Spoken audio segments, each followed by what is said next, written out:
De todos los tesoros que tiene el Señor tiene algo separado, algo apartado, algo más selecto, algo que cuida con más celo. Es su especial tesoro. Y ustedes, cada uno de ustedes, son el especial tesoro de Dios. Dios les bendiga, mis hermanos, por, por esa preciosa gracia que nos ha permitido estar aquí, ¿verdad? Hemos estado viendo en la clase de los domingos, en nuestra escuela dominical, el libro de Deuteronomio. Que quiera acompañarnos el domingo, que se venga un poquito más temprano. Ha sido de grande bendición y ha sido un momento para deleitarnos, ¿verdad? Para deleitarnos en la palabra, para deleitarnos en su verdad. Y yo los invito, ¿verdad? El que tenga un poquito de tiempo, que quiera venir, venga, señor hermano, no se quede en su casa, regálele 1 hora y media más al Señor. Y ha sido un momento de gran bendición para todos los que estamos aquí. Platicábamos, ¿verdad? Que cuando estamos así en el culto, pues a veces nos quedan algunas dudas o cosas que no quedaron muy claras o inquietudes que queremos expresar, pero pues aquí en el culto no es el momento, ¿verdad? Oye, es que yo tengo no es el lugar, ¿verdad? Pero en esas pláticas sí es el lugar, ¿verdad? Es el momento de que unos a otros nos edificamos y nos podemos ayudar y edificar los unos a los otros. Bueno, como ya mi hermano Leo que ya casi no me dejó tiempo, le vamos a dar rapidín. ¿Sale? Muy bien, no, qué bendición tan grande. ¿Cómo no? En aquel tiempo, ya cuando el pueblo de Dios tomó la tierra, llegó a la tierra prometida, el sucesor de Moisés, fue Josué, y Josué quedó en el lugar de Moisés al frente del pueblo de Israel. Y en la primera batalla que hicieron, la primera ciudad que tomaron fue la ciudad de Jericó. Y quiero mencionar un poquito de esta ciudad y de cómo fue aquella toma de Jericó, que fue una batalla sobrenatural. Una batalla donde la mano de Dios estuvo adelante de aquel pueblo y aquella ciudad sucumbió por el poder del Señor que estaba frente al pueblo de Israel. Y quiero leer algunos versículos para empezar a entrar en el contexto, ¿verdad? Dice Josué capítulo 6, la toma de Jericó. Ahora Jericó estaba cerrada, bien cerrada, a causa de los hijos de Israel. Nadie entraba ni salía. Mas Jehová dijo a Josué: mira, yo he entregado en tu mano a Jericó y a su rey con sus varones de guerra. Rodearéis pues la ciudad, todos los hombres de guerra yendo alrededor de la ciudad una vez, y esto haréis durante 6 días. Y 7 sacerdotes llevarán 7 bocinas de cuernos de carnero delante del arca. Esos son los shofar, ¿verdad? Que tiene así el que está así retorcido, ¿verdad? Y al 7.º día daréis 7 vueltas a la ciudad y los sacerdotes tocarán las bocinas.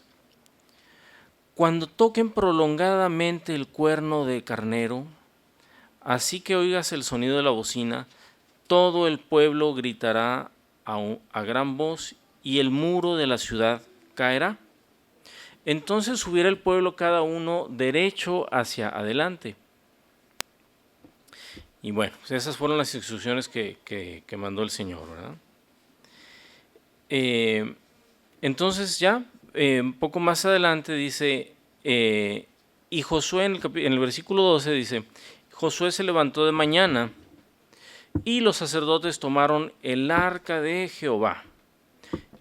Y los 7 sacerdotes, llevando las 7 bocinas de cuerno de carnero, fueron delante del arca de Jehová, andando siempre y tocando las bocinas. Y los hombres armados iban delante de ellos, y la retaguardia iba tras el arca de Jehová. Mientras las bocinas tocaban continuamente, así dieron otra vuelta a la ciudad el segundo día y volvieron al campamento. Y de esta manera hicieron durante 6 días. Al séptimo día se levantaron al despuntar el alba y dieron vuelta a la ciudad de la misma manera 7 veces.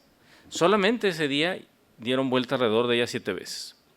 Y cuando los sacerdotes tocaron las bocinas la séptima vez, Josué dijo al pueblo: gritad, porque Jehová os ha entregado la ciudad. Y será la ciudad anatema de Jehová. Bueno, hasta ahí, ¿verdad? En ese momento cayeron los muros y cayeron los muros de aquella ciudad de manera sobrenatural. Aquella ciudad que estaba bien cerrada, aquellos muros cayeron y aquella ciudad fue tomada por el pueblo de Israel. Y bueno, esa fue la historia de aquella toma de aquella ciudad. Yo quisiera, dentro de este contexto, traernos la historia del Antiguo Testamento al Nuevo Testamento. Y en el libro de Lucas, en el capítulo 18, si quieren acompañarme, Lucas capítulo 18, a partir del versículo 35,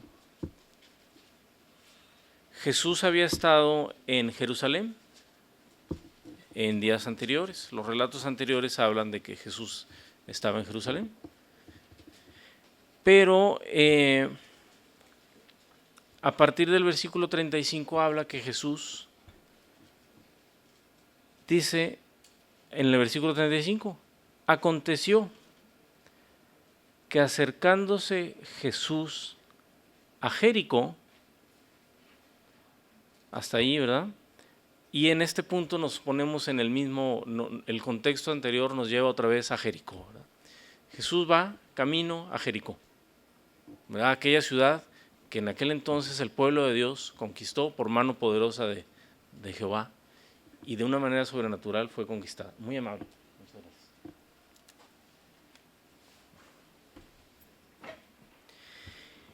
Y un ciego estaba sentado junto al camino mendigando.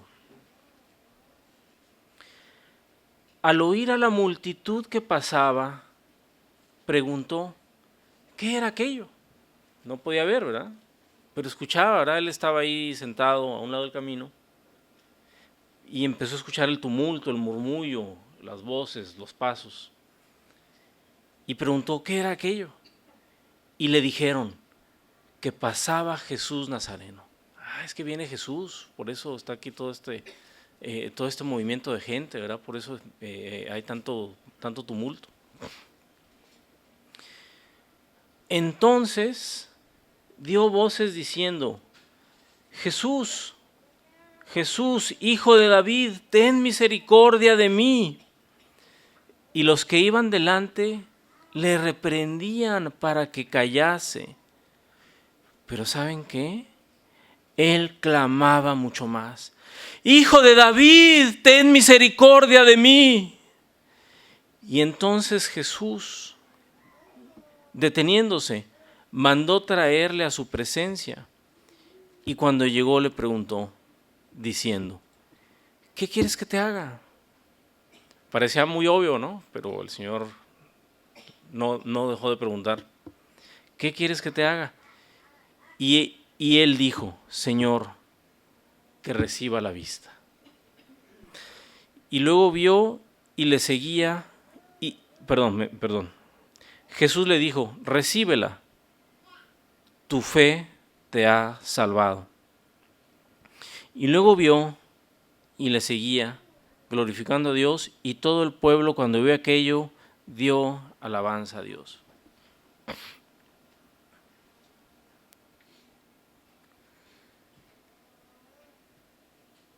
Aquella ciudad fue conquistada de una manera poderosa, de una manera sobrenatural, de una manera inexplicable.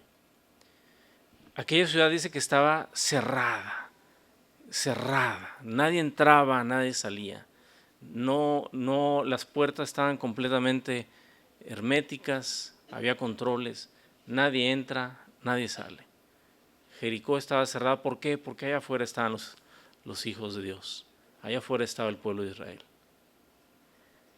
Y aquellas barreras, aquellos muros no permitían que aquel pueblo entrara, que tomara posesión de aquella ciudad.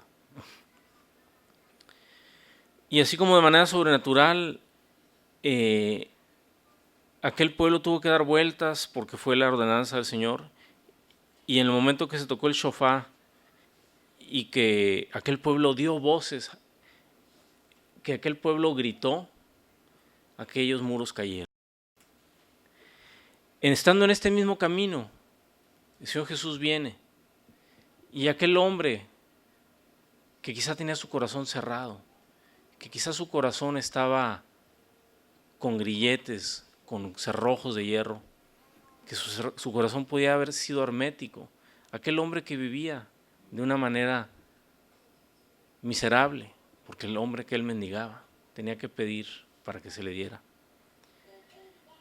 Cuando pasa el pueblo de Dios, cuando viene aquel tumulto, Él da voces, nuevamente la figura de las voces, de los gritos, y se enfrenta con una barrera de gente, ¿verdad? Que, cállate, ya estuvo, hombre, bájale el cuento. Y Él no se detuvo ante esa barrera, no se detuvo ante esa limitación, sino que al contrario, gritó más, elevó más su voz. ¿Y sabes qué, mi hermano? Aquellas barreras cayeron. Aquella barrera que no le dejaba entrar, que no le dejaba llegar a la presencia preciosa del Señor, cayó. Y aquel Señor, entonces, tráiganme aquel gritón de allá. Y lo llevaron a su presencia, ¿verdad? ¿Cuál es tu barrera, mi hermano? Preguntaba Leo, ¿qué te limita? ¿Cuál es tu barrera? ¿Cuál es la muralla que aparentemente no cae? ¿Qué nos falta, verdad, para estar en la presencia del Señor? ¿Cuál es tu Jericó? ¿Qué es aquello que no te ha permitido llegar a la presencia misma del Señor?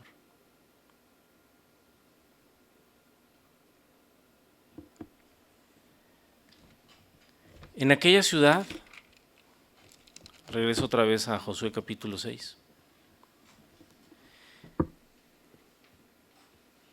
Dice,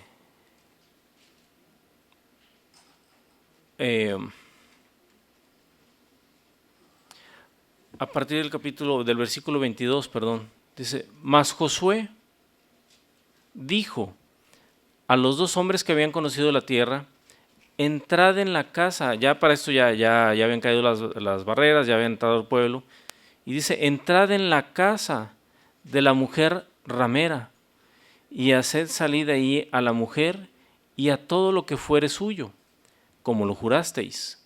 Y los espías entraron y sacaron a Rabá, a su padre, a su madre, a sus hermanos, y todo lo que era suyo, y también sacaron a toda su parentela, y los pusieron fuera del campamento de Israel. Y consumieron con fuego la ciudad y todo lo que en ella había. Solamente pusieron el tesoro de casa de Jehová, la plata y el oro y los utensilios de bronce y de hierro. Mas Josué salvó la vida de Rabá, la ramera, y la casa de su padre, y todo lo que ella tenía. Y habitó ella entre los israelitas hasta hoy, por cuanto escondió a los mensajeros que Josué había mandado a reconocer Jericó, ¿verdad?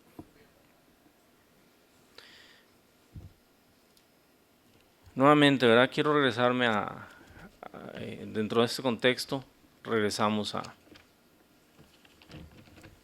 Lucas en el Nuevo Testamento. Y bien, si aquí está bien separado por otro capítulo, realmente el relato continúa, el relato es el mismo, ¿no? Habiendo entrado Jesús en Jericó, es decir, ya entró a Jericó, venía en el camino, ahora ya entró Jesús a Jericó, iba pasando por la ciudad. Y sucedió que un varón llamado Zaqueo, que era jefe de los publicanos y rico, procuraba ver quién era Jesús, pero no podía a causa de la multitud, pues era pequeño de estatura. Era chaparrín. Y corriendo delante, subió a un árbol sicómoro para verle, porque había de pasar por ahí. Cuando Jesús llegó a aquel lugar, mirando hacia arriba, le vio y le dijo: Zaqueo, date prisa, desciende, porque hoy es necesario que pose yo en tu casa. Entonces él descendió a prisa y le recibió gozoso. Al ver esto, todos murmuraban, diciendo que había entrado a posar con un hombre pecador. Bien, entonces por un lado tenemos la figura de un hombre que era mendigo, que era pobre, estaba a un lado del camino pidiendo limosna, y aquel hombre pues tuvo que levantarse, ¿verdad? Tuvo que romper una barrera, tuvo que levantar su voz, y a pesar de que tuvo esa presión, esa objeción, él convencido de que quería estar cerca del Señor, levantó su voz y aquella barrera cayó, y aquel hombre conoció al Señor. Entrando el Señor a la ciudad, estaba un hombre de otra condición. Él es un hombre rico, está en el otro extremo de las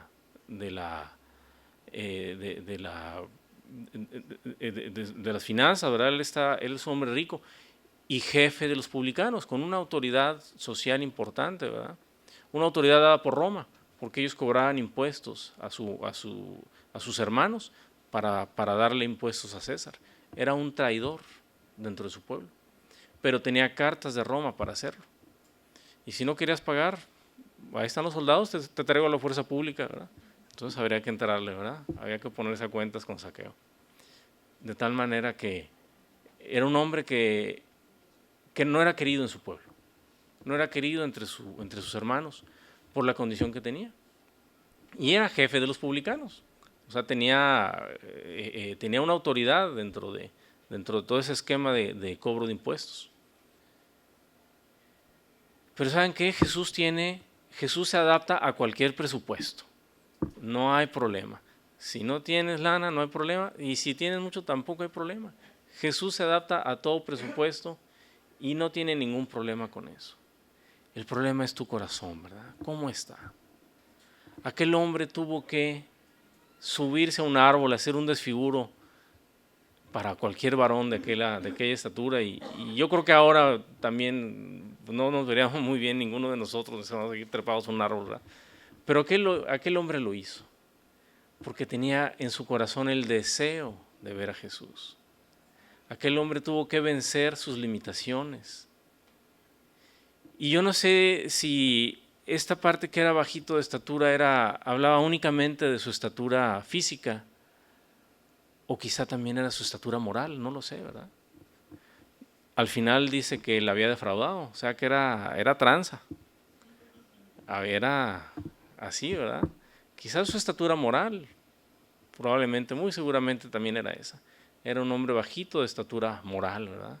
Era tramposón, era mentiroso, era de uñas largas, ¿verdad? En fin, yo creo que no dice con todo detalle, pero los testimonios que da aquí más adelante hablan de la condición moral de aquel hombre. Ese hombre tenía barreras que no le permitían ver a Jesús. La manera de vivir que tenía no le permitía poder ver a Jesús. Mas él tuvo que mostrar y hacer algo por buscar al Señor. Y aquel hombre que subió a aquel árbol, y cuando Jesús iba pasando, le habló por su nombre sin conocerlo. Nunca se habían visto, no se habían entrevistado. Pero el Señor, que todo lo sabe, le habló por su nombre. Zaqueo, bájate de ahí, ya no andes haciendo esas cosas, está bueno, hombre, pero es necesario que yo vaya a tu casa. Y yo creo que Zaqueo ahí arriba del árbol, cuando vio que Jesús lo veía y que le hablaba por su nombre, no sé qué pasó en su estómago, ¿verdad? Pero algo pasó en su estómago. Yo creo que le pasó algo, ¿verdad? Algo le pasó. Y yo no sé cómo bajó de aquel árbol, pero bueno, ¿verdad? Yo creo que al ver que el Señor le hablaba y le hablaba por su nombre, algo pasó en su vida, ¿verdad? Algo muy importante pasó en su vida. Y el Señor, que es sabio, que es bueno, dijo, hoy tengo que ir a tu casa. Y bueno, pues la gente murmuraba, ¿verdad? Oh, pues cómo, mira con quién anda Jesús. Ya sabes. Así es la raza. Entonces Zaqueo, puesto de pie, dijo al Señor, he aquí, Señor, la mitad de mis bienes doy a los pobres.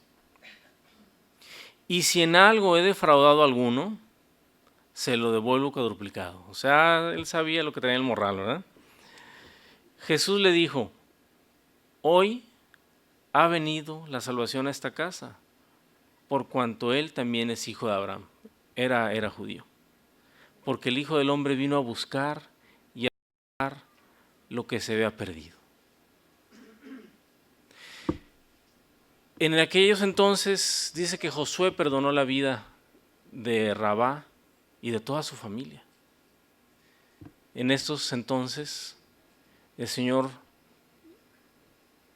tuvo a bien acercarse a la casa de Zaqueo, pero cuando Zaqueo se arrepiente, cuando Zaqueo entiende que su vida no era la mejor, cuando Zaqueo decide dejar la vida que llevaba y decide hacer un cambio en su vida, no fue cuando Jesús entró a su casa, fue cuando Zaqueo se arrepintió de la vida que llevaba y dice, si en algo he defraudado a alguno, se lo devuelvo. En ese momento la salvación llegó a esa casa.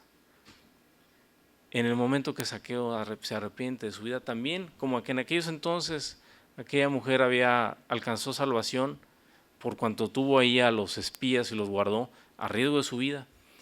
En este tiempo, toda su casa, ¿verdad? La salvación llegó a toda su casa. A Zaqueo, a su esposa, a sus hijos, a sus nietos, a los hijos de sus nietos. A toda esa familia llegó la salvación por cuanto Zaqueo se arrepintió. Y el Señor es el mismo ayer, ahora y siempre. Así como aquella mujer Rabá, su mamá, su papá, sus hermanos y toda su parentela fue salvada.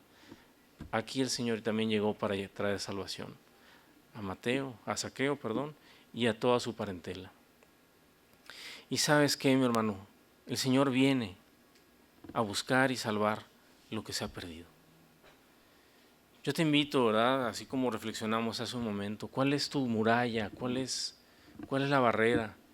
¿Qué es lo que estorba, verdad? Un hombre tenía una deficiencia física en su vista. El otro hombre tenía una característica física que lo distinguía, era muy bajito. Ambas deficiencias eran limitaciones, pero eso no fue motivo para que ellos no pudieran llegar y acercarse al Señor. No fue motivo para que ninguno de ellos pudiera acercarse a Cristo. Uno era pobre, otro era rico. Uno era un mendigo, el otro tenía autoridad. ¿Qué tienes tú, mi hermano? ¿Tú cómo estás? ¿Tú quién eres? ¿Eres Zaqueo? ¿Eres el cieguito? ¿Qué te falta? Jesús no tiene problemas. Él se adapta a lo que tú quieras. Siempre y cuando haya un corazón decidido, un corazón que anhele estar cerca de Él.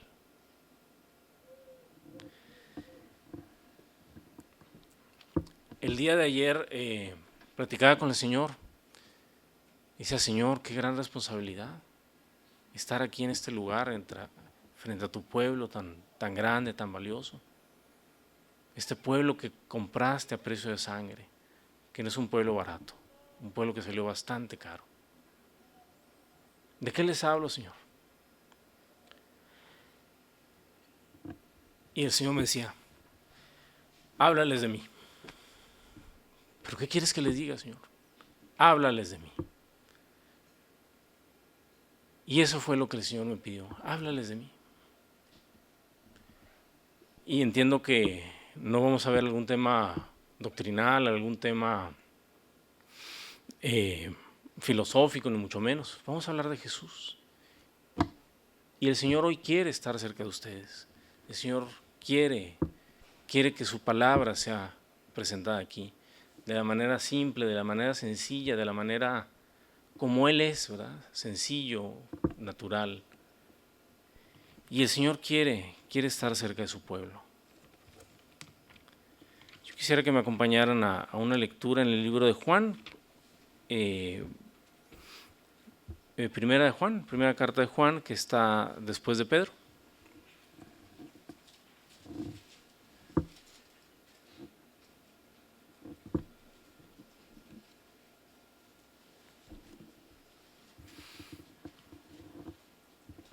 ¿Ya lo tenemos? Bueno. Y vamos a leer del 1 al 10, de los versículos del 1 al 10. Primera de Juan, capítulo 1, del 1 al 10. Sí, tiene razón, hermano, gracias.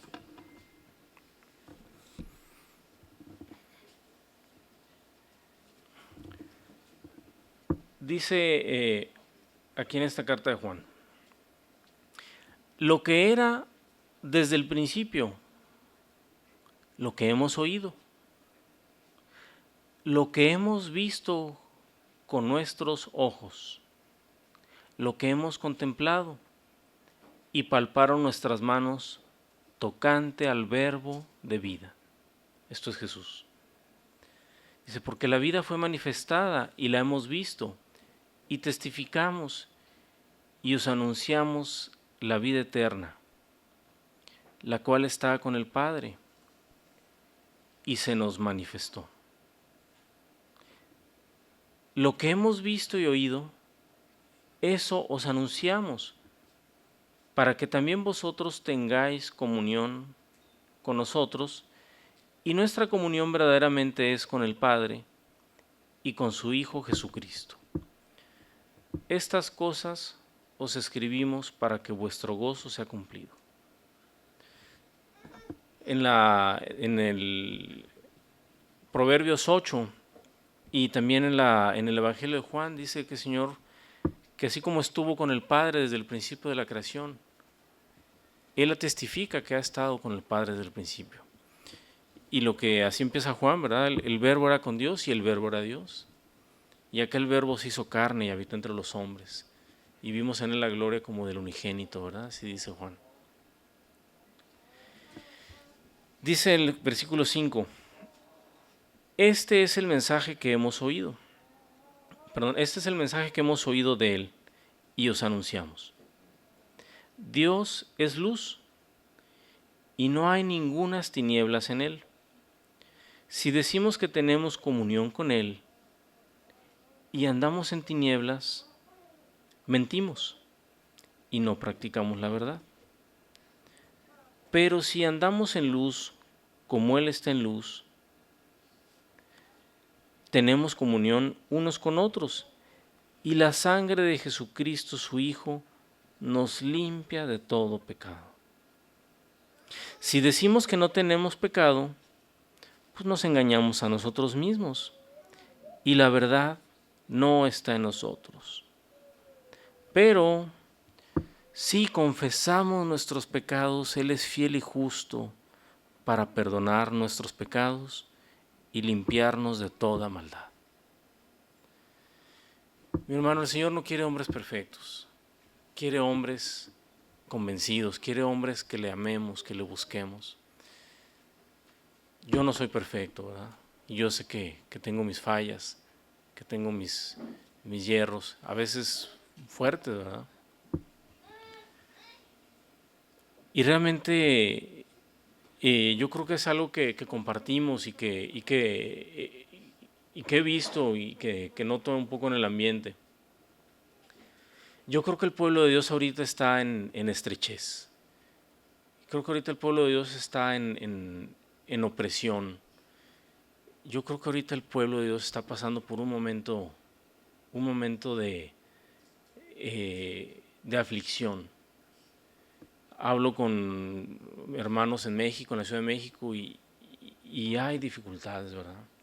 Hablo con hermanos en Saltillo y hay dificultades, hay pruebas, hay luchas.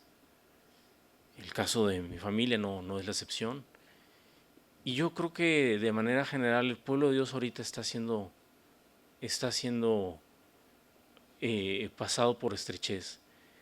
En aquel tiempo dice, leíamos ahorita en la mañana, y el Señor os afligió y os permitió tener hambre para ver qué había en vuestros corazones, para así probaros antes de entregar la tierra prometida. Y vuestra fe mucho más valiosa que el oro, el cual tiene que ser probado, pues también vuestra fe tiene que ser probada, nos dice Pedro, ¿verdad? Entonces yo entiendo que nuestro pueblo ahorita está siendo probado, que ahorita nuestra fe va a estar sujeta a prueba, mi hermano.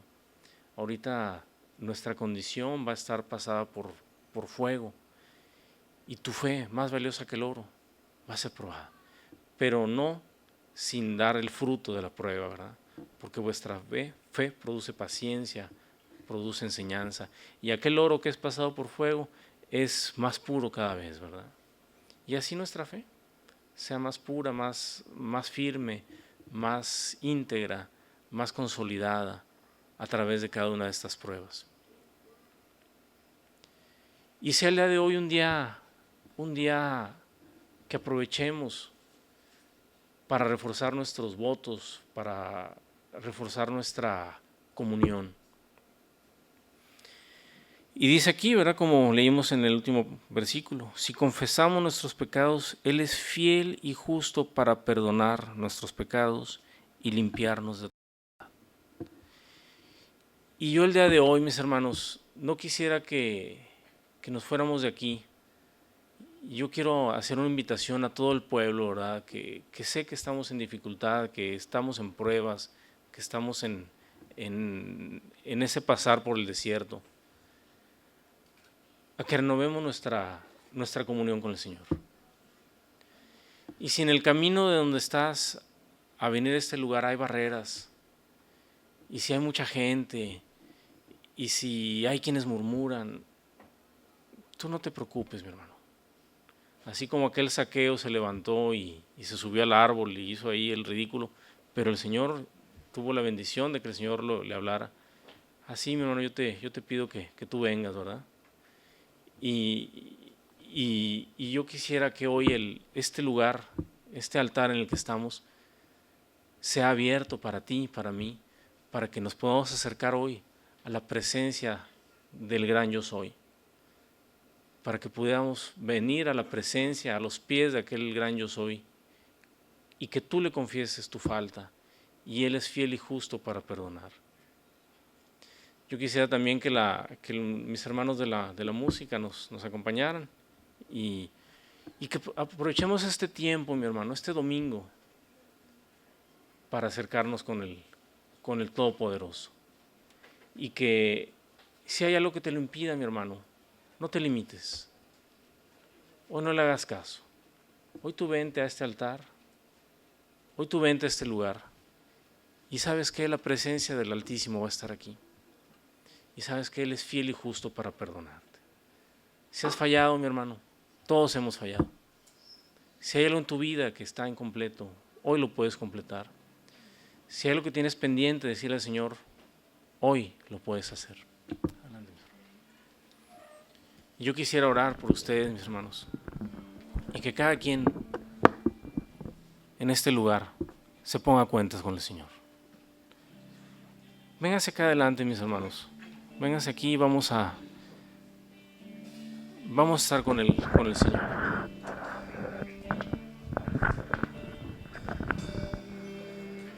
Hoy el Señor quiere estar contigo, mi hermano. La única palabra que el Señor me daba ayer, háblales de mí. Hoy el Señor quiere estar con nosotros.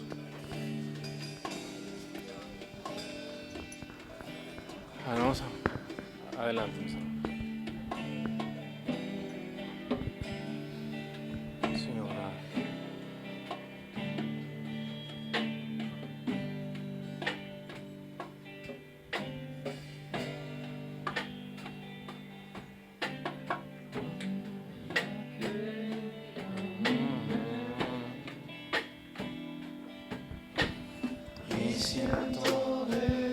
Señor, gracias te damos, Señor.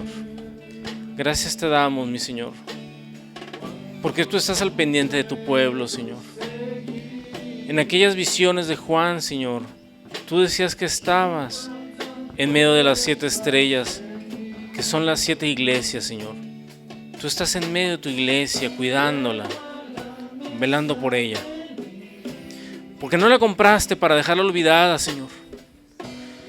Porque no compraste tu iglesia, Señor, para dejarla botada, Señor.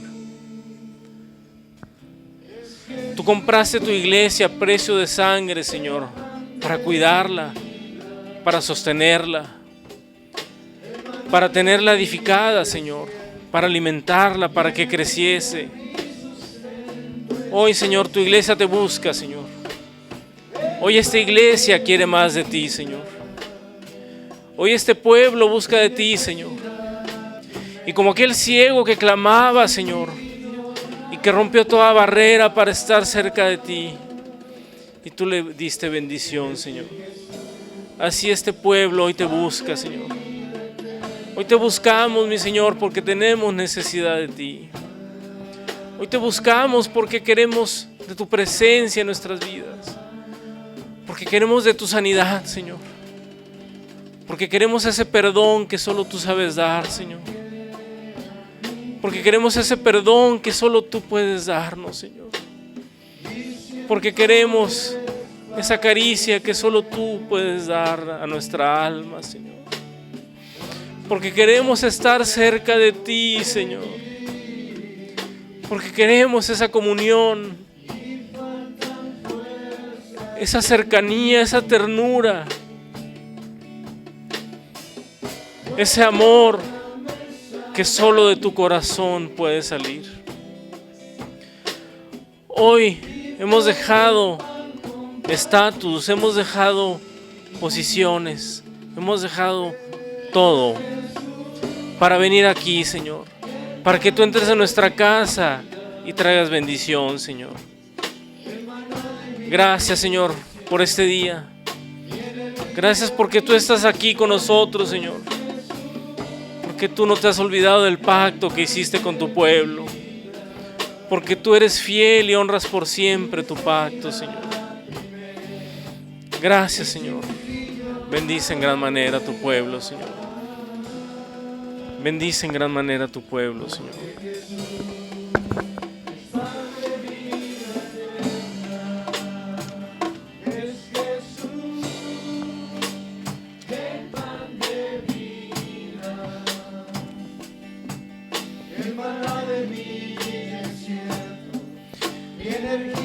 Y dice el Señor, yo conozco tus obras, que ni eres frío ni caliente. Ojalá fueres frío o caliente, pero por cuanto eres tibio y no frío ni caliente, te vomitaré de mi boca. Porque tú dices, yo soy rico y me he enriquecido, y de ninguna cosa tengo necesidad. Y no sabes que tú eres un desventurado, miserable, pobre, ciego y desnudo. Por tanto yo te aconsejo que de mí compres oro refinado en fuego, para que seas rico, y vestiduras blancas para vestirte, y que no se descubra la vergüenza de tu desnudez. Y unge tus ojos con colirio, para que veas. Yo reprendo y castigo a todos los que amo. Sé pues celoso y arrepiéntete. He aquí yo estoy a la puerta y llamo. Si alguno oye mi voz y abre la puerta, entraré a él y cenaré con él y él conmigo. Al que venciere, le daré que se siente conmigo en mi trono, así como yo he vencido y me he sentado con mi Padre en su trono. Dios te bendiga, mi hermano. Dios te bendiga, mi hermano. Hoy estamos llamados a vencer. Hoy estamos llamados a continuar en esta batalla. No estamos solos, mis hermanos. El Señor está con nosotros. Hoy estamos llamados a redoblar nuestros esfuerzos, a seguir al Señor con ímpetu, con ganas, con garra. Y el Señor está con nosotros, mis hermanos. Cristo te ama. A ti y a ti. A ti también te amo, mi hermano. A usted también, doctora. A usted también. A ti, mi hermano. A todos nos ama el Señor. El Señor me decía ayer, háblales de mí. El Señor quiere estar cerca de ti, mi hermano. Y fue todo lo que me dijo. No hubo más. Dios les bendiga, mis hermanos. Y vamos a orar para despedirnos, si gusta. Sí, hermano, que des una despedida a los hermanos, que se saluden. Vamos a tocar una alabanza de despedida. Muy bien. Padre bueno, Padre poderoso, gracias, Señor, por este tiempo que nos has ministrado, que has tocado nuestros corazones. Porque, ¿qué sería de nosotros en una reunión donde no estuvieras tú? Sería una reunión de hombres, de personas nada más. Pero hoy has estado tú con nosotros, Señor, ministrándonos. Bendice a mis hermanos, Señor, y bendíceles con toda bendición de lo alto, en nombre del Hijo, del Padre, del Hijo y del Espíritu Santo. Hoy bendice a cada uno de mis hermanos, Señor. Permítenos ir en pos de ti en esta semana, Señor. Y permítenos, Señor, caminar en tus caminos con ese perdón que solo tú sabes dar. Bendícenos a todos nosotros y acompáñanos en esta semana, Señor. Bendice a mis hermanos, bendice a los pastores donde estén, tráelos con bien. Y esperamos la próxima semana, Señor, reunirnos todos en familia contigo. Amén.